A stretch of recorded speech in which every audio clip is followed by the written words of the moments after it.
1400 வருஷத்துக்கு முந்தைய ஒரு பழைய அரபு பிரதியில இருக்கிற ஒரு சின்ன இலக்கண நுணுக்கம் இன்னைக்கு உலகெங்கும் இருக்கிற 100 கோடிக்கும் அதிகமான மக்கள் தங்களோட கால்களை தினமும் எப்படி கழுவுறாங்க அப்படிங்கறத தீர்மானிக்குது அப்படின்னு சொன்னா உங்களால நம்ப முடியுதா? ம் கேட்கறதுக்கே ரொம்ப ஆச்சரியமா இருக்குல்ல. ஆமா, நிச்சயமா. நம்ம வழக்கமா நினைக்கிறது என்னன்னா, இஸ்லாமியர்கள் தினமும் செய்யற இந்த தொழுகை மாதிரியான அன்றாட ஆன்மீக சடங்குகள் எல்லாம் ஏதோ ஒரு குறிப்பிட்ட நாள்ல வானத்திலிருந்து ஒரு கையேடு மாதிரி முழுமையா இறக்கப்பட்ட சட்டங்கள் அப்படின்னு தான். ஆனா அது உண்மையில அப்படி நடக்கல. கண்டிப்பா இல்ல. இன்னைக்கு நாம ஆய்வு செய்ய போற தொழுகையின் வரலாறு அப்படிங்கிற இந்த ஆழமான பகுப்பாய்வு முற்றிலும் வேறு ஒரு வியப்பூட்டும் உண்மைய பேசுது. இது ஒரே இரவுல உருவானதில்லைங்க. பல நூற்றாண்டுகளா பரிணமித்த ஒரு பிரம்மாண்டமான பயணம். சரி, இத ஆழமா பிரிச்சு பாப்போம். கண்டிப்பா. நீங்க தொடக்கத்துல சொன்னது மிக துல்லியமான ஒரு பார்வை. இத நாம ஒரு மாபெரும் கட்டடத்தோட அஸ்திவாரத்தோட ஒப்பிடலாம். அந்த அஸ்திவாரம் என்னவோ ஒரே நாள்ல கட்டப்படுறதில்ல. ஆமா, பல வருஷ உழைப்பு அதுல இருக்கும். உண்மைதான். பல 100 ஆண்டுகள் பலவிதமான புவியியல் மற்றும் அரசியல் மாற்றங்களை தாண்டி படிப்படியா செதுக்கப்பட்ட ஒரு பயணம் அது. தொழுகை அப்படிங்கிறது பலரும் நினைக்கிறது போல வெறுமன உடலை அசைச்சு செய்யற ஒரு இயந்திரத்தனமான சடங்கு இல்லை. ஓஹோ! மனிதர்கள் தங்களை படைத்த இறைவனோடு நேரடியா தொடர்பு கொள்ள உருவாக்கின வரலாற்றோட மிக நீண்ட உளவியல் மற்றும் ஆன்மீக பாலம் அது. இன்னைக்கு நாம பார்க்க போற மூலக்குறிப்புகள் இந்த தொழுகையோட பரிணாமம் எவ்வளவு ஆழமான வேர்களை கொண்டிருக்கு அப்படிங்கறத தெளிவா படம் பிடிச்சு காட்டுது. அருமை. நீங்க எந்த பின்னணியிலிருந்து வந்தவரா இருந்தாலும் சரி, எந்த நம்பிக்கை கொண்டவரா இருந்தாலும் சரி, உங்கள சுத்தி வாழற கோடிக்கணக்கான மக்கள் தினமும் 5 முறை செய்யற ஒரு செயலுக்கு பின்னாடி இத்தனை 1000 வருட வரலாறும் மொழியியல் கூறுகளோ ஒளிஞ்சிருக்கு அப்படிங்கறத புரிஞ்சுக்கிறது உங்களுக்கு நிச்சயமா ஒரு புதிய திறப்ப கொடுக்கும். ரொம்ப சரியான பாயிண்ட். பெரும்பாலான மக்கள் என்ன நினைக்கிறாங்கன்னா, இந்த தொழுகை முகமது நபி அவங்களோட காலகட்டத்துல தான் முதல்ல உருவாச்சு அப்படின்னு. ஆனா நம்ம ஆதார குறிப்புகள் அதையே உடைத்தெறிதே. ஆமா, அது உண்மையிலே ஒரு வரலாற்று பிழைதான். இஸ்லாத்தோட பார்வையில தொழுகை அப்படிங்கிறது முகமது நபி அவங்களுக்கு மட்டும் பிரத்யேகமா புதிதா அறிமுகப்படுத்தப்பட்ட ஒண்ணு கிடையாது. மனிதகுல வரலாறு முழுவதுமே இந்த ஆன்மீக தொடர்பு ஒரு தொடர்ச்சியான இழையா இருந்துகிட்டே வந்திருக்கு. அதாவது முந்தைய நபிமார்கள் காலத்திலயும் இது இருந்துச்சா? ஆமாங்க. குர்ஆன் இத மிக தெளிவா பதிவு செய்யுது. இப்ராஹிம், இஸ்மாயில், மூசா, ஈசா அப்படின்னு முந்தைய நபிமார்கள் அனைவருமே தொழுகையை நிலைநாட்டியிருக்காங்க. அடே! உதாரணமா இப்ராஹிம் அவர்கள் என்னையும் என் சந்ததியினரையும் தொழுகையை நிலைநிறுத்துவோரா ஆக்குவாயாக அப்படின்னு பிரார்த்தனை செஞ்சதா குர்ஆன் குறிப்பிடுது. அதே போல மூசா அவர்களிடமும் என்னை நினைவு கூறும் பொருட்டு தொழுகையை நிலைநிறுத்துங்கள் அப்படின்னு இறைவன் சொல்லியிருக்கான். ஆக ஒரு வீட்டை கட்டும்பொன் அஸ்திவாரத்தை பலத்தலைமுறைகளா வலுவாக்குறது போல இறைவன் மக்களோட உள்ளங்களை நீண்ட காலமா தயார்படுத்திக்கிட்டே வந்திருக்கான். மிகச்சரி. இது ஒரு தொடர்ச்சி. சரி, இந்த தொடர்ச்சியோட அடுத்த கட்டமா இஸ்லாத்தோட ஆரம்ப காலத்துக்கு வருவோம். மக்காவுல இஸ்லாம் தோன்றிய அந்த முதல் நாள் இன்னைக்கு நாம பாக்குற இந்த 5 வேளை தொழுகை அப்போ இல்ல அப்படிங்கறத வாசிக்கும் போது எனக்கு ரொம்பவே ஆச்சரியமா இருந்துச்சு. ஆமா, அது ஒரு மிக மிருக்கடியான காலகட்டம். இஸ்லாத்தோட ஆரம்ப காலத்துல மக்காவுல தஹஜ்ஜுத் அப்படின்னு சொல்லப்படுற இரவுத்தொழுகை மட்டும்தான் கட்டாய கடமையா இருந்துச்சு. இரவுத்தொழுகைனா நள்ளிரவுல எந்திரிச்சு தொழணுமா? ஆமா, நள்ளிரவுல எழுந்து நீண்ட நேரம் தொழணும். அந்த நேரத்துல மக்காவுல குறைஷிகளோட எதிர்ப்பு மிக கடுமையா வன்முறையா இருந்துச்சு. பொதுவெளியில முஸ்லிம்களால தங்களை அடையாளப்படுத்திக்கவே முடியாது. மரண பயம் உங்களை சூழ்ந்திருந்த காலம் அது. அப்படிப்பட்ட அச்சமூற்ற சூழல்ல அவங்க இப்படி தொழுதிருக்க முடியும்? இன்னைக்கு நம்ம பாக்குற மாதிரி கூட்டமா பள்ளிவாசல்கள்ல கூடும் வாய்ப்பே இருந்திருக்காதே. நிச்சயமா இல்லைங்க. எதிரிகளோட கண்ணுக்கு பட்டுவிடக்கூடாது அப்படிங்கிறதுக்காக ஊருக்கு வெளியில இருக்கிற மறைவான மலைமுகடுகள்லையும் தங்களோட வீடுகளோட 2 அறைகளுக்குள்ளேயும் மிக இரகசியமா தான் அவங்க தொழுதாங்க. பகல் முழுவதும் பல இன்னல்களை சந்திச்சுட்டு இரவிலையும் தூங்காம இப்படி ரகசியமா நள்ளிரவுல நீண்ட நேரம் தொழுதாங்களா? இது உடல் ரீதியா ரொம்ப சோர்வா இருக்குமே. அதுதான் இதுல முக்கியமே. இது ஒரு மிகப்பெரிய தியாகம். ஆனா அந்த தியாகத்தோட உச்சத்துல தான் இறைவன் மக்களோட உடல் சோர்வை கருத்தில் கொள்றான். ஓ, அப்போ அந்த தஹஜ்ஜுத் தொழுகைய மாத்துனாங்களா? ஆமா, கட்டாய கடமையா இருந்த அந்த தஹஜ்ஜுத் தொழுகை பின்னர் உபரியான, அதாவது சுன்னத்தான ஒரு வணக்கமா மாற்றப்பட்டுச்சு. மனிதர்களோட பலவீனத்தை புரிஞ்சுக்கிட்ட ஒரு ஆழமான நெகிழ்வுத்தன்மை அங்கே காணப்படுது. வாவ்! இந்த ரகசியமான நள்ளிரவு தொழுகைகள்ல இருந்து இன்னைக்கு நாம பார்க்கிற வெளிப்படையான 5 வேளை தொழுகைக்கு அவங்க எப்படி மாறுனாங்க அப்படிங்கிற புள்ளிக்கு வருவோம். இங்கேதான் விஷயம் ரொம்ப சுவாரஸ்யமாகுது. ஆமா, இந்த மாற்றம் பூமியில நடக்கலைங்கிறது சுவாரஸ்யம்தான். அதத்தான் நானும் சொல்ல வந்தேன். இந்த மாபெரும் மாற்றம் பூமியில எங்கும் நடக்கல, இது விண்ணுலகத்துல நடந்த ஒரு நிகழ்வு. ஆமா, இத மெஹ்ராஜ் அப்படின்னு சொல்லுவாங்க. அந்த மாபெரும் பின்னுலக பயணம். இந்த நிகழ்வு நடந்ததற்கான பின்னணியை புரிஞ்சுக்கிறது மிக முக்கியம். முகமது நபி அவங்க மக்காவுல தன்னோட மனைவியையும் பாதுகாப்பளித்த பெரிய தந்தையையும் எழுந்து பல துன்பங்களை சந்திச்ச ஒரு காலகட்டம் அது. அத வரலாற்றுல கவலையன் ஆண்டு அப்படின்னு சொல்றாங்க இல்லையா? ஆமா, அந்த பெருந்துயரத்தோட நிறத்துல தான் இந்த மிஹ்ராஜ் பயணம் நடக்குது. இஸ்லாமிய சட்டங்கள்லயே வேறு எந்த கடமையும் இப்படி வழங்கப்படல. பூமியில வச்சு அறிவிக்கப்படாம நேரடியா விண்ணுலகத்துக்கு அழைக்கப்பட்டு இறைவனிடம் நேருக்கு நேரா பெறப்பட்ட ஒரே கடமை இந்த தொழுகை மட்டும்தான். ஆனா ஒரு நிமிஷம், அந்த பயணத்துல எடுத்த உடனேயே 5 வேளை தொழுகை அப்படின்னா அது வழங்கப்படலையே. ஆரம்பத்துல தினமும் 50 நேர தொழுகைகள் அல்லவா கடமையாக்கப்பட்டுச்சு. ஆமா, 50 நேர தொழுகைகள் தான் முதல்ல சொல்லப்பட்டுச்சு. கொஞ்சம் கணக்குப்படி யோசிச்சு பாருங்க. ஒரு நாளைக்கு 24 மணி நேரம் தான். அதுல 50 முறை தொழுவணும்னா தோராயமா ஒவ்வொரு 28 நிமிஷத்துக்கு ஒரு முறை தொழணும். அது நடைமுறையே சாத்தியமில்லாத ஒண்ணு. கண்டிப்பா. அப்படி நடந்தா மனிதர்களால தூங்க முடியாது, வேலை செய்ய முடியாது, அன்றாட வாழ்க்கையே ஸ்தம்பிச்சிடும். இத முகமது நபி ஏத்துக்கிட்டு திரும்பி வர்ற வழியில தான் மூசா அவர்களை சந்திக்கிறாங்க. அங்கே நடந்த அந்த பேச்சுவார்த்தை ஒரு மிகச்சிறந்த உளவியல் பாடம்னு தான் நான் சொல்வேன். மிக சரியான அவதானிப்பு. மூசா அவங்களோட முந்தைய அனுபவம் அங்கே பேசுது. அவங்க சொல்றாங்க, உங்க சமுதாயத்தால தினமும் 50 நேரம் தொழ முடியாது, மனிதர்கள் பலவீனமானவர்கள். நான் என் மக்களை பார்த்துட்டேன், அதனால இறைவனிடம் திரும்பி சென்று இதை குறைத்து கேளுங்க அப்படின்னு சொல்றாங்க. மூசா நபிக்கு மனிதர்களோட உளவியல் மற்றும் உடல் ரீதியான வரம்புகள் பத்தி மிக ஆழமான புரிதல் இருந்திருக்கு. உங்களோட அந்த நடைமுறை ஆலோசனையின் பேர்ல தான் நபி அவங்க பலமுறை இறைவனிடம் சென்று கேட்டு இறுதியில அது 50ல இருந்து 5 நேரமா குறைக்கப்பட்டது. 50ல இருந்து 5ஆ குறைஞ்சிருச்சு அப்படிங்கிறது மனிதர்களுக்கு பெரிய நிம்மதிதான். ஆனா இங்க எனக்கு ஒரு தர்க்க ரீதியான கேள்வி வருது. முதல்ல 50 அப்படின்னு ஒரு மாபெரும் இலக்கை நிர்ணயிச்சுட்டு பிறகு 5 அப்படின்னு சுருக்கும்போது அந்த தொழுகையோட ஆன்மீக மதிப்பு குறைஞ்சிடாதா? இந்த கேள்வி வரக்கூடும் அப்படிங்கறதால தான் அதற்கான பதிலையும் இறைவன் அங்கே தெளிவா கொடுத்துடுறான். எனது வார்த்தையில மாற்றம் இல்ல, இந்த 5 நிறைவேற்றினால் 50 நேர தொழுகைக்கான அதே கூலி வழங்கப்படும் அப்படின்னு இறைவன் உறுதியளிக்கிறான். ஓஹோ, அதாவது எண்ணிக்கை குறைஞ்சாலும் பலன் குறையல. நிச்சயமா, எண்ணிக்கை குறைஞ்சாலும் அதோட ஆன்மீக மதிப்பும் அதற்கான பலனும் குறையவே இல்ல. இது இஸ்லாமிய வரலாற்றுல இறைவனோட மாபெரும் கருணையாகவே பார்க்கப்படுது. ஆஹா, ஒரு நாளுக்கு 5 வேளை தொழணும் அப்படிங்கிற கட்டமைப்பு முடிவாகிடுச்சு. ஆனா இதை எப்படி தொழுவது, எப்ப தொழுவது, இதற்கான செய்முறை விளக்கம் எப்படி கிடைச்சது? வானத்திலிருந்து ஏதாவது புத்தகம் இறங்குச்சா? இல்ல, அப்படி எதுவும் இறங்கல. மிராஜ் முடிஞ்சு பூமிக்கு வந்த அடுத்த நாளே ஒரு மாபெரும் செயல்முறை பயிற்சி நடந்திருக்கு. இந்த நேரடி பயிற்சி முறை தான் என்ன ரொம்ப வியப்புல ஆழ்த்துச்சு. இங்க ஒரு மிக சுவாரஸ்யமான விஷயம் என்னன்னா, மதச் சட்டங்கள் வெறும் கோட்பாடுகளா மட்டும் வழங்கப்படல. மிராஜ் முடிஞ்சு வந்த மறுநாள் வானவர் ஜிப்ரீல் நேரடியா பூமிக்கு வர்றாங்க. காபா அப்படிங்கிற புனித ஆலயத்துல நபி அவங்களுக்கு முன்னின்று 2 முழு நாட்கள் அவங்க தொழுகை நடத்துறாங்க. 2 முழு நாட்கள் பயிற்சி எப்படி நடந்துச்சு அது? முதல் நாள் ஒவ்வொரு தொழுகையும் அதற்கான நேரம் தொடங்கின உடனே, அதாவது ஆரம்ப நேரத்துல தொழுகிறாங்க. 2ஆம் நாள் அதே தொழுகைகளை அந்தந்த நேரத்தோட இறுதி பகுதியில தொழுகிறாங்க. ஆஹா, அருமையான பயிற்சி முறை. இதன் மூலம் ஒரு தொழுகையே எப்போ ஆரம்பிக்கணும், அதற்கான கடைசி நேரம் எது அப்படிங்கிற எல்லைகளை நடைமுறையில செய்து காட்டி ஒரு பாடத்திட்டத்தையே உருவாக்கியிருக்காங்க. ஆமா, இது டைம் லிமிட்ஸ் அப்படின்னு சொல்லலாம். வெறும் கட்டளையா இல்லாம இது ஒரு நேரடி செயல்முறை பயிற்சியாக இருந்திருக்கு அப்படிங்கிறது மதச் சட்டங்கள் எப்படி மக்களிடம் கடத்தப்பட்டுச்சு அப்படிங்கிற நம்ம பார்வையே மாற்றுது.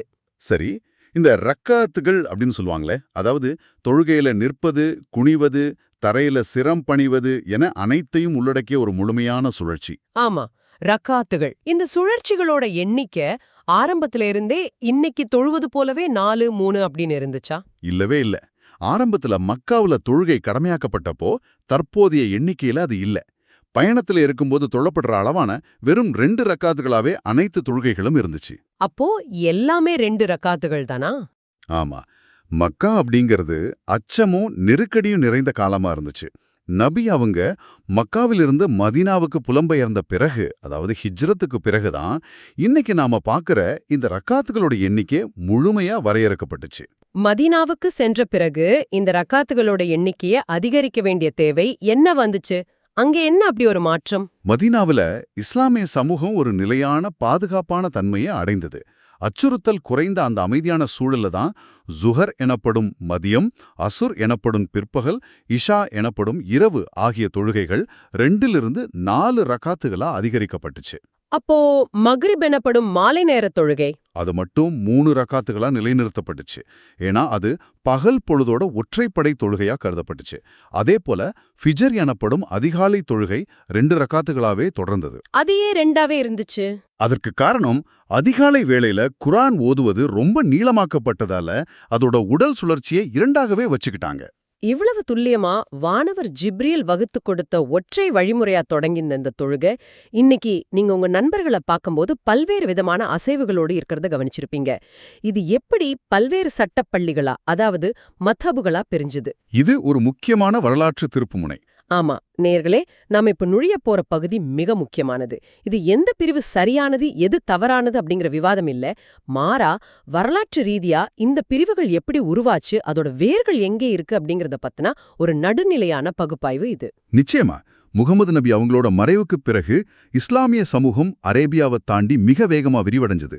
அந்த நேரத்துல சமூகத்தோட அரசியல் தலைமைத்துவம் குறித்து ஆழமான கருத்து வேறுபாடுகள் எழுந்துச்சு.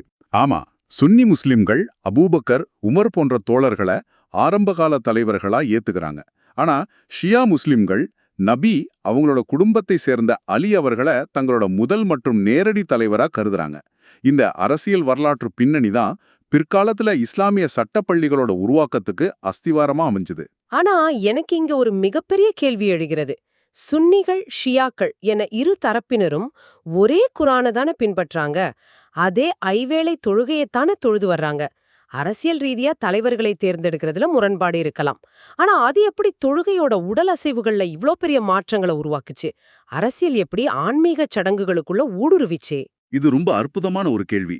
குர்ஆனையோ ஐவேளை தொழுகையையோ எந்த பிரிவினரும் மாத்தல.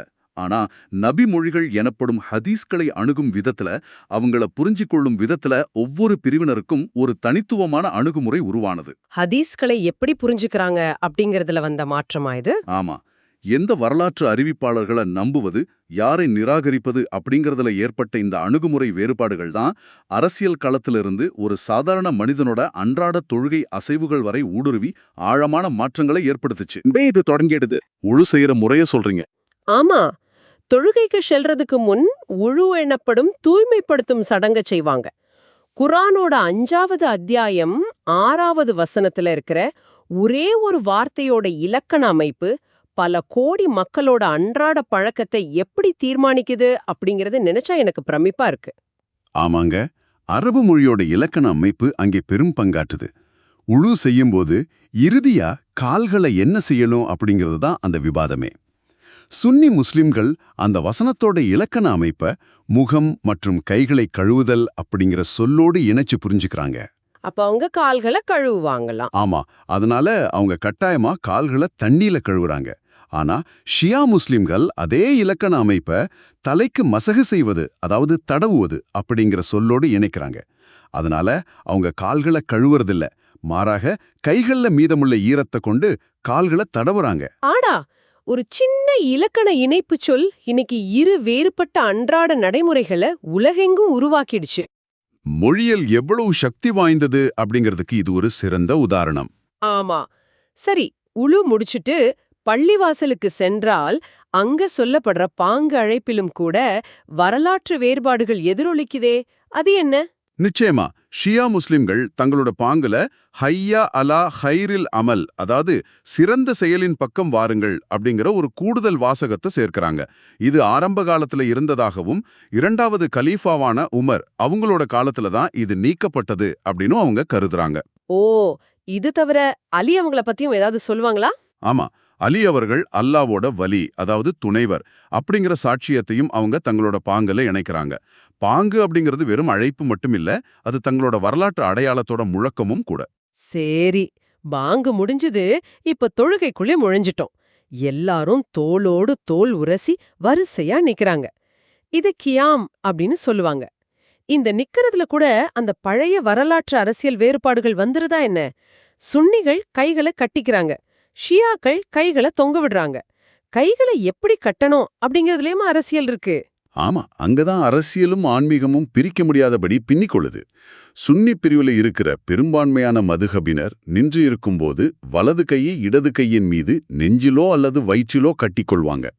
இப்படி நிற்பதுதான் இறைவனுக்கு முன்னால் பணிவை காட்டும் மிகச்சிறந்த முறை அப்படின்னு அவங்க ஹதீஸ்களோட அடிப்படையில உறுதியா நம்புறாங்க. ஆனா ஷியா முஸ்லிம்கள் கைகளை இருபுறமும் தொங்கவிட்டபடியே தொழுவாங்களா? ஆமா, கைகளை தொங்க விடுவதை பின்பற்றுவாங்க. கைகளை தொங்க விடுறதுக்கு பின்னாடி அவங்க வைக்கிற தர்க்கம் என்ன? அவங்களோட வாதம் ஆழமான வரலாற்று பின்னணியை கொண்டது. உமையாக்கள் ஆட்சி செய்த காலத்துல தான் முந்தைய மன்னர்களுக்கு முன்னால நிற்பது போல இந்த கைகட்டும் பழக்கம் புகுத்தப்பட்டது அப்படின்னும், நபியோட குடும்பத்தார் கைகளை தொங்க விட்டே தொழுதாங்க அப்படின்னு ஷியாக்கள் கூறுறாங்க. அப்போ அது ஒரு அரசியல் எதிர்ப்பு மாதிரி ஆகிடுச்சா? கிட்டத்தட்ட ஆமா. ஆக கைகளை தொங்க விடுவது அப்படிங்கிறது உமையாக்களோட அரசியலுக்கு எதிரான ஒரு வரலாற்று பதிவாகவும் நபியோட குடும்பத்தாரோட வழிமுறையாகவும் பார்க்கப்படுது. ஆனா இங்க எனக்கு ஒரு முரண்பாடு தெரியுது. சுன்னி பிரிவுக்குள்ள இருக்கிற மிக முக்கியமான ஒரு பள்ளியான மாலிகி மத்தஹபினரும் ஷியாக்களை போலவே கைகளை தொங்கவிட்டு தானே தொழுகிறாங்க. மிகச்சரியான அவதானிப்பு. அதாவது சட்டம் ஒருபுறம் இருந்தாலும் அதை பின்பற்றுவதில் இவ்ளோ கலவையான ஒரு பன்முகத்தன்மை இருக்கிறத பார்க்கும்போது இது ஏதோ கருப்பு வெள்ளை அப்படின்னு எளிதா பிரிக்கக்கூடிய விஷயம் இல்ல அப்படின்னு புரியுது. சரி, நின்ற நிலையிலிருந்து நெற்றி நிலத்துல படுற அந்த சுஜூது நிலைக்கு வருவோம். இந்த சுஜூது செய்யறதுல கூட ஒரு மிகப்பெரிய தத்துவார்த்த வேறுபாடு இருக்கே. இதை பரந்த பின்னணியோட இணைச்சு பார்த்தா இதோட ஆழம் உங்களுக்கு புரியும். சுன்னி முஸ்லிம்கள் தூய்மையான எந்த இடத்துலயும் கம்பளத்திலையும் செயற்கையான துணிகள்லயும் கூட சுஜூது செய்வாங்க. ஆனா ஷியா முஸ்லிம்கள் அப்படி செயற்கையா மனிதர்களால் உருவாக்கப்பட்ட விரிப்புகள் மீது சுஜூது செய்ய மாட்டாங்க. அப்ப அவங்க எது மேல சுஜூது செய்வாங்க? பூமி, கல், மரம் போன்ற இயற்கையான சாப்பிட முடியாத அணிய முடியாத பொருட்களோட மீதே நெற்றி படணும் அப்படிங்கிறது அவங்களோட விதி. இதற்காக அவங்க கர்பலா மண்ணால் செய்யப்பட்ட துர்பா அப்படின்னு சொல்லப்படுற சிறிய கட்டிய வச்சு அதோட மீதே சுஜூது செய்யறாங்க. வாவ், அந்த தத்துவம் என்ன ரொம்பவே ஈர்த்துச்சு. உலக ஆசைகளை துறந்து எந்த பகடும் ஆடம்பரமும் இல்லாம மனிதனால் உருவாக்கப்பட்ட செயற்கை பொருட்களை ஒதுக்கிட்டு இறைவனுக்கு முன்னால வெறும் மண்ணாக தூசியாக தன்னை அர்ப்பணிக்கிற அந்த செயல்பாடு மிக ஆழமான ஒரு உணர்வுபூர்வமான தத்துவம். கண்டிப்பா. சரி, தொழுகையோட இறுதிக் கட்டத்துக்கு வருவோம். தரையில அமர்ந்திருக்கிற அந்த இருப்பில் அது தஷஹுத் அப்படின்னு சொல்லுவாங்க. அதுல ஒரு சின்ன ஆள்காட்டி விரல அசைக்கிறதுல இத்தனை சட்டங்களா அப்படின்னு நான் வாய்ப்பிழந்துட்டேன். அங்கேதான் சட்டங்களோட நுணுக்கம் அதோட உச்சியை அடையுது. இந்த இருப்புல ஆள்காட்டி விரலை நீட்டுவது குறித்த விவாதம் மிக மிக நுணுக்கமானது. இதற்கு 2 வெவ்வேறான ஹதீஸ்கள் தான் காரணம். என்னென்ன ஹதீஸ்கள் அது? அப்துல்லா இப்னு சுபைர் அவங்க பதிவு செய்த ஹதீஸ்ல நபி அவங்க விரலால் சைகை செய்தார்கள், ஆனா அதை அசைக்கவில்லை அப்படின்னு வருது. ஆனா வாயில் இப்னு ஹுஜர் அவங்க அறிவிக்கிற ஹதீஸ்ல விரலை உயர்த்தி அதை அசைத்து துவா செய்ததை நான் பார்த்தேன் அப்படின்னு கூறுறார். இந்த 2 தகவல்களையும் ஒவ்வொரு பிரிவினரும் தங்களுக்கு ஏற்றபடி எப்படி உளவியல் தத்துவமா மாத்திருக்காங்க அப்படிங்கறத நீங்க கவனிக்கணும். ஹனஃபி மதபினர் வணக்கத்திற்குரியவன் யாருமில்லை அப்படின்னு சொல்லும்போது விரலை உயர்த்தி, அல்லாவை தவிர அப்படின்னு சொல்லும்போது விரலை இறக்கிடுறாங்க. எவ்வளவு துல்லியமான டைமிங் பாருங்க. ஆமா. அதே சமயம் ஷாஃபி மதபினர் விரலை உயர்த்தி அப்படியே அசைக்காம வச்சுக்கிறாங்க. மாலிகி மதபினரோட பார்வை இதுல முற்றிலும் வேறுபட்டதா இருக்கே. ஆமா, அவங்க தொழுக முடியும் வரை விரலை தொடர்ந்து இடதும் வலதுமா அசைச்சுக்கிட்டே இருக்கணும் அப்படின்னு சொல்றாங்க. அப்படி செய்யறது ஷைத்தானுக்கு இரும்ப விட கடினமான அடியா விழும் அப்படிங்கறது அவங்களோட நம்பிக்கை. அப்போ ஹன்பலி மதபினர் என்ன செய்றாங்க? அன்பலி மதபினர் அல்லாஹ் அப்படிங்கிற பெயர் உச்சரிக்கப்படும் போது மட்டும் இறைவனோட ஒருமையை குறிக்க விரலை உயர்த்தி சுட்டி காட்டுறாங்க. ஆனா ஷியா மதபினர் இதையெல்லாம் விட்டு தொழுகையோட இருப்புல உடல் எந்த அசைவுமின்றி முழுமையான அமைதியோடும் இருக்கணும் அப்படின்னு விரல் அசைக்கிறதே மறுக்கிறாங்க. உங்களை சுத்தி நடப்பவற்றை கொஞ்சம் உற்று நோக்குங்களேன். ஒரே ஒரு சின்ன சுட்டு விரல் அசைவு, அதுக்கு பின்னாடி எத்தனை வரலாற்று தேடல்கள், எத்தனை உளவியல் தத்துவங்கள், எவ்வளவு பெரிய சட்டப்பள்ளிகளோட விவாதங்கள். ஆமாங்க, ஒரு சின்ன அசைவுக்கு பின்னாடி இவ்ளோ பெரிய வரலாறு இருக்கு. சரி, தொழுக முடிஞ்சது. அதன் பின் கைகளை உயர்த்தி துவா கேக்குறாங்க. அந்த துவா முடிஞ்சதும் கைகளால முகத்தை தடவுறது வழக்கம் அப்படின்னு தானே நாம நினைக்கிறோம். ஆனா அதுலயும் தேடல் முடிவதில்லையே. உண்மைதான். தொழுகை முடிஞ்ச பிறகும் அந்த தேடல் தொடருது. துவா முடிஞ்ச பின் முகத்தை தடவுறதுலயும் கூட இஸ்லாமிய அறிஞர்களிடையே வேறுபாடுகள் இருக்கு. சுன்னி மற்றும் ஷியா பெரும்பான்மையினர் என்ன சொல்றாங்கன்னா, நீங்க கைகளை உயர்த்தி இறைவனிடம் கேட்கும்போது இறைவன் தன் அருளால் அந்த கைகளை நிரப்புறான். ஓ, அதனால அந்த அருள முகத்துல தடவிக்கிறாங்களா? ஆமா, அந்த அருளை கீழே சிந்தாம முகத்துல தடவிக்கொள்வது சிறந்தது அப்படின்னு சொல்றாங்க. ஆனா சலஃபி அல்லது அஹ்லே ஹதீஸ் பிரிவினர் இதை ஏத்துக்கிறதில்லையே. இத நாம இன்றைய காலத்தோட ஒப்பிட்டு பார்க்கணும்னா, சிறுவயதுல நாம விளையாடிய டெலிஃபோன் விளையாட்டு போல புரிஞ்சுக்கலாம். ஒருவர் காதுல சொன்ன செய்திய 10வது நபர் எப்படி புரிஞ்சுக்கிறார் அப்படிங்கிறது போல. வாய் வழியா கடத்தப்பட்டவ. இந்த முகத்தை தடவும் செயலுக்கு ஆதாரமா வர்ற ஹதீஸ்களோட அறிவிப்பாளர் வரிசைய சலஃபி அறிஞர்கள் ஆய்வு செய்றாங்க. அந்த டெலிஃபோன் விளையாட்டோட இடையில உள்ள யாரோ ஒரு நபர் நினைவாற்றல் குறைந்தவராகவோ அல்லது நம்பகத்தன்மை அற்றவராகவோ இருந்தா அந்த ஒட்டுமொத்த செய்தியுமே பலவீனமானது அப்படின்னு சொல்லி நிராகரிச்சிடுறாங்களா? ஆமா, அத பலவீனமானது, அதாவது லயீஃப் அப்படின்னு கூறி அவங்க அந்த செயலை நிராகரிக்கிறாங்க. ஹதீஸ் கலை எவ்வளவு கராரானது, நுணுக்கமானது அப்படிங்கறத இது நமக்கு காட்டுது. அப்போ இதெல்லாம் நமக்கு உணர்த்துவது என்ன? நீங்க சற்று சிந்திச்சு பாருங்க. இந்த வேறுபாடுகள் எல்லாம் வெறுமனே யாரோ ஒருவரோட பிடிவாதத்தால் வந்தவையல்ல. ஒவ்வொரு பிரிவினரும் குர்ஆன் இலக்கணம், ஹதீஸ் கலை, தங்களோட வரலாற்று பின்னணி ஆகியவற்றோட அடிப்படையில தங்களோட இறை வழிபாட்டை எவ்வளவு தூய்மையா பேணணும் அப்படின்னு எடுத்த பெருமுயற்சிகளையே இது காட்டுது. உண்மையிலாம் ஒரு செயலோட ஆழமான பின்னணிய புரிஞ்சுக்கிறது நம்மை சுற்றியுள்ள பன்முகத்தன்மையை எவ்வளவு மதிக்க கற்றுக் கொடுக்குது. நீங்க ஆரம்பத்துல சொன்ன அதே அஸ்திவார உதாரணம் தான். இன்னைக்கு நாம பார்க்குற இந்த தொழுகை அசைவுகள் ஒரு மிகப்பெரிய வரலாற்று கட்டடத்தோட வெளிப்பாடுகள். இந்த ஆழமான பகுப்பாய்வை நிறைவு செய்யறதுக்கு முன் உங்களோட சிந்தனைக்கு ஒரு கேள்வியை நான் முன்வைக்க விரும்புறேன். சொல்லுங்க. ஒரு அரபு வார்த்தையோட இலக்கண அமைப்பும் 1400 வருஷத்துக்கு முந்தைய வரலாற்று மற்றும் அரசியல் நிகழ்வுகளுமே இன்னைக்கு உலகத்தோட பல கோடிக்கணக்கான மக்களோட அன்றாட உடல் அசைவுகளை இவ்வளவு துல்லியமா தீர்மானிக்குது அப்படின்னா, நாம நம்மோட தினசரி வாழ்க்கையில எவ்வித கேள்வியுமின்றி சாதாரணமா செய்யற வேறு எந்தெந்த பழக்கங்களுக்கு பின்னாலெல்லாம் இப்படிப்பட்ட ஆழமான மறைக்கப்பட்ட மாபெரும் வரலாறு ஒழிஞ்சிருக்கோ சிந்திச்சு பாருங்க. அருமையான ஒரு கேள்வி. அந்த சிந்தனையோடு இன்றைய இந்த ஆழமான தேடலை நம்ம நிறைவு செய்வோம். அந்த அஸ்திவாரத்தை தொடர்ந்து ஆராய்ந்துகிட்டே இருங்க. உங்களை சுற்றியுள்ள உலகத்தோட ஒவ்வொரு சாதாரண அசைவுக்கு பின்னாலும் உள்ள அசாதாரணமான வரலாற்றை தேடுங்க. மீண்டும் சந்திப்போம்.